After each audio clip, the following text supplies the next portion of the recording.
जी नमस्कार। आज मेरे साथ हैं बिहार सरकार के उद्योग मंत्री नीतीश मिश्रा जी। हमारे झंझारपुर विधानसभा, मैं झंझारपुर विधानसभा के क्षेत्र से जुड़ा हुआ हूं, इसलिए मैं हमारे शब्द निकाल रहा हूं। हमारे विधायक नीतीश मिश्रा जी, और मैं जानना चाहूँगा सर से, आज संयोगवश मौका अच्छा है, मुलाकात भी है सर आपसे।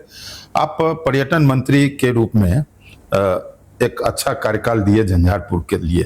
पर्यटन विभाग को लोग झंझारपुर में या दूसरे जगह भी देखते थे जहां पर्यटन विभाग है, घूमने टहलने का जगह है। प्राय यही कॉन्सेप्ट लोगों में था। 15 मार्च 2024 संभवतः, और उसके बाद 27 फरवरी 2025 तक आप इतना दिन पर्यटन मंत्री के रूप में रहे थे। सर, अब झंझारपुर के परिप्रेक्ष्य में और बिहार के परिप्रेक्ष्य में, दोनों के परिप्रेक्ष्य में, इन कम समय में आप क्या किए जो लोग के जुबान पर अभी पर्यटन घूम रहा है अब तक? देखिए, 11 महीना और 11 महीने में 3 महीना आप निकाल दीजिए लोकसभा चुनाव में जो कोड ऑफ कंडक्ट लगा जी, तो प्रैक्टिकली 8 महीने मिले पर्यटन में काम करने के लिए। और मुझको लगता है कि बिहार का कोई जिला भी मुझसे नहीं छूटा जहां के लिए किसी न किसी योजना की हमने स्वीकृति नहीं दी, चाहे वो धार्मिक पर्यटन के लिए हो या इको टूरिज्म के लिए हो, वाटर टूरिज्म के लिए हो। तो हर एक ढंग से बिहार में असीम संभावनाएं हैं पर्यटन के क्षेत्र में, लेकिन लोग उससे अवगत नहीं थे। उदाहरण अगर मैं आपको बताऊं कि जैसे अगर आप काशी विश्वनाथ मंदिर की ही बात करें, जब उसका कॉरिडोर का निर्माण हुआ तो वो मंदिर सिर्फ आस्था का केंद्र नहीं, पूरी अर्थव्यवस्था पर कितना बड़ा असर वो पड़ रहा है जी। और जितने करोड़ों की संख्या में श्रद्धालु आ रहे हैं, या उदाहरण स्वरूप अयोध्या धाम आ रहे हैं, बदल गया। हमारे यहाँ बिहार में टाइगर रिजर्व भी है। अगर धर्म से जुड़े हुए लोग आप जगह जाना चाहें तो हर एक प्रमुख धर्म का कुछ ना कुछ प्रमुख स्थान आपको बिहार में दिखता है जी। नेचर हमारे यहाँ इतना बेहतर है, आप इको टूरिज्म में जा सकते हैं। वाटरफॉल्स है हमारे यहाँ जो लोग जानते नहीं थे कि झरना है जो पहाड़ से पानी गिरते हुए देखेंगे। डैम सब अगर आप देखेंगे, आप रोहतास कैमूर से आप बांका चले जाइए तो वो जो दिखेगा आपको अद्भुत लगता है। अपने ही यहाँ के लोग नहीं समझ पा रहे थे कि बिहार में भी ऐसी ऐसी चीजें हैं। तो मैंने कोशिश ये की कि बिहार के ब्रांड को बनाए, मतलब ब्रांड बिहार टूरिज्म के संदर्भ में लोग जाने, लोकेशंस को जाने, तो राष्ट्रीय स्तर पर उसके प्रचार प्रसार पब्लिसिटी के लिए हमने हर एक माध्यम चुना। एयरपोर्ट्स पे भी बड़े बड़े साइनेज हमने लगाए, डिजिटल होर्डिंग्स हमने लगाए, बड़े बड़े शहरों में हमने लगाया, सोशल मीडिया के माध्यम से, ओटीटी प्लेटफॉर्म के बहुत सारे एजेंसीज के साथ बात करके हम लोगों ने फिल्म स्वीकृत कराया कि बिहार टूरिज्म पर आप दिखाइए। तो हर एक ढंग से कोशिश की, रोड शोज में गए, बड़े बड़े एग्जीबिशंस में गए, पटना में बहुत बड़ा टूरिज्म का कार्यक्रम हम लोगों ने आयोजित किया। तो पूरी कोशिश की कि बिहार में टूरिज्म भी है, ये लोग समझे। जहां तक आपने झंझारपुर का प्रश्न किया, तो झंझारपुर भी निश्चित तौर पर, झंझारपुर में भी मैंने प्रयास किया और उस प्रयास में कुछ ऐसे जरूर उल्लेखनीय कार्य हुए जो मुझको लगता है कि लोग के मन में था, लेकिन शायद मन में था, हो नहीं पाता, लेकिन सोच नहीं पा रहे थे क्या ऐसे भी हो सकता है। कि जैसे आप देखेंगे कि भारतमाला परियोजना के बाद जो अपना NH 527 जैसे जा रहा है बाबा बिदेश्वर स्थान की तरफ से, जी जी जी, तो वो मंदिर सिर्फ एक, मतलब लाखों श्रद्धालुओं का आस्था का केंद्र है ही, साथ ही साथ कनेक्टिविटी अगर आप देखिएगा तो वहां के लोगों के जीविकोपार्जन के लिए भी वो बहुत बड़ा एक स्थान बन सकता है। तो 2 चरणों में पर्यटन विभाग से लगभग 9-9.5 करोड़ की योजना हमने वहां स्वीकृत की। वहां जो मंदिर परिसर है वो विकसित हो रहा है, सामने तालाब है वो विकसित हो रहा है, दुकानों को व्यवस्थित किए जा रहे हैं, और बगल ही में एक रोड साइड एमिनिटी के तौर पर लोग रुकना चाहें, ठहरना चाहें, कोई कार्यक्रम करना चाहें तो वो भी एक स्कीम बनी। साथ ही साथ झंझारपुर नगर परिषद में आप जाइएगा तो शांतिनाथ महादेव मंदिर, उसको भी उसी भव्यता के साथ एक उसकी योजना की स्वीकृति हुई।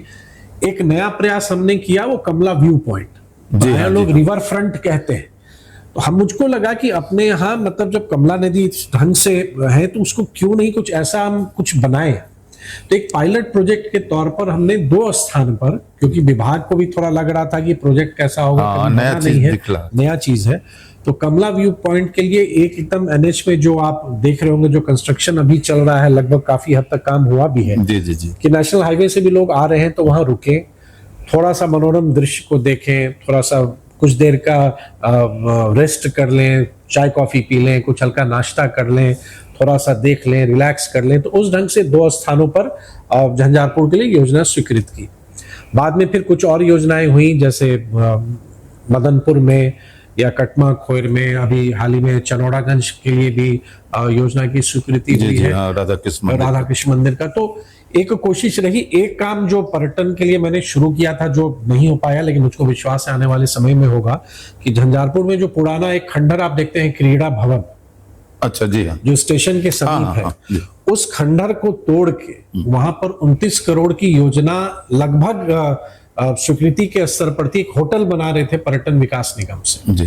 तो अभी तो मुझको नहीं लगता है वो हो पाएगा, लेकिन मुझको पूरा विश्वास है कि चुनाव के बाद उस योजना की भी स्वीकृति मिलेगी। साथ ही साथ बहुत सारे हमारे वाटर बॉडीज ऐसे हैं जिनको डेवलप हम कर सकते हैं, जैसे मिथिला हाट एक उदाहरण आप देखेंगे अच्छा कर रहा है, तो उसको भी अलग से कुछ जमीन और वहां पे लेने की स्वीकृति मेरे ही कार्यकाल में हुई कि कुछ और बेहतर इसको वहां पर और बनाया जा सकता है। नहीं, और आप आगे बढ़ते चले जाएंगे तो जहां पर हमारा कोसी महासेतु है जी, उससे पहले भी एक लगभग 29 करोड़ की संरचना बन रही है जो रोड साइड एमिनिटी के तौर पर तैयार हो। जी जी जी। तो बहुत सारा काम हमने किया, पूरे मिथिला क्षेत्र के लिए भी किया, बिहार के हर एक हिस्से के लिए किया, कि लोग आए, श्रद्धालु आए, झंझारपुर भी बिहार और देश के पर्यटकीय मानचित्र पर दिखे, लोगों को रोजगार के नए अवसर भी वहां पर लोगों को मिले, एक आर्थिक गतिविधि भी रहे, और जो श्रद्धालु या जो पर्यटक आ रहे हैं एक सुखद और बेहतर अनुभूति, एक अनुभव के साथ झंझारपुर से लौटे। आपके समय में एक चीज और मैं देख रहा हूँ कि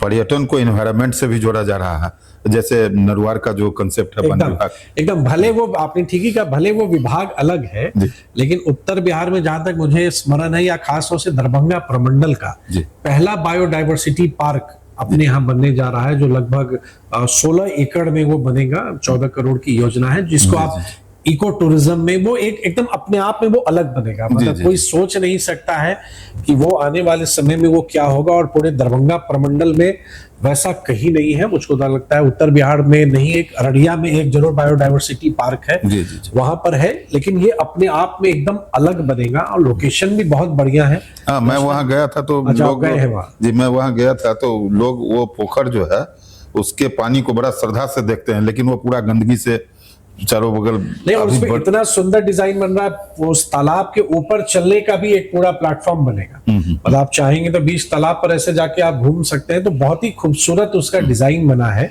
अब बहुत जल्दी कार्य भी उसमें शुरू हो जाएगा।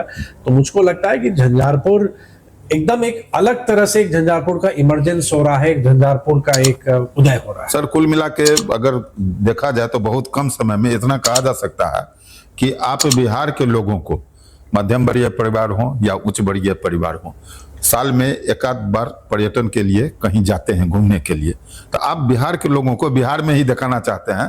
पैसा जो पर्यटन पर बाहर खर्च करो दूसरे राज्यों में, बिहार में एकदम आप एकदम सही, आप पूरे देश को घूमिए, लेकिन अपने राज्य में भी जो जो स्थान है, आपकी जिस चीज में रुचि है, बिहार में आपको सब दिखेगा। जी जी, तो वो आप जाएं और जरूर देखें। और मुझको ये संतुष्टि है कि जो भी समय मुझे मिला पर्यटन मंत्री के तौर पर काम करने का, पटना में पर्यटन घाट जो हमारा गंगा में जो क्रूज चलता है, वहां पे डेवलपमेंट से लेके माँ सीता के पुनौड़ा धाम के मंदिर के योजना की कल्पना करने तक का मुझको अवसर मिला। तो बहुत संतुष्टि होती है कि आपको जो समय मिला आपने उसका एक इस्तेमाल सही किया, और आप अपने राज्य के लिए, अपने लोगों के लिए आप कुछ कर पाए।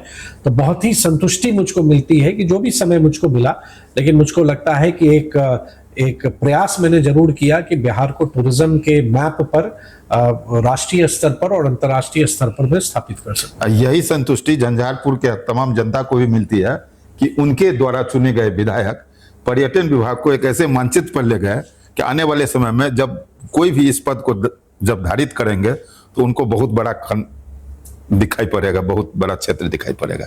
जी धन्यवाद सर, बहुत धन्यवाद। सभी प्रकार की खबरों के लिए आप देखते रहिए बिहार 24 सच से सामना। अगर आपने हमारे चैनल को अब तक सब्सक्राइब नहीं किया तो चैनल को सब्सक्राइब करें, लाइक करें और शेयर करना ना भूलें।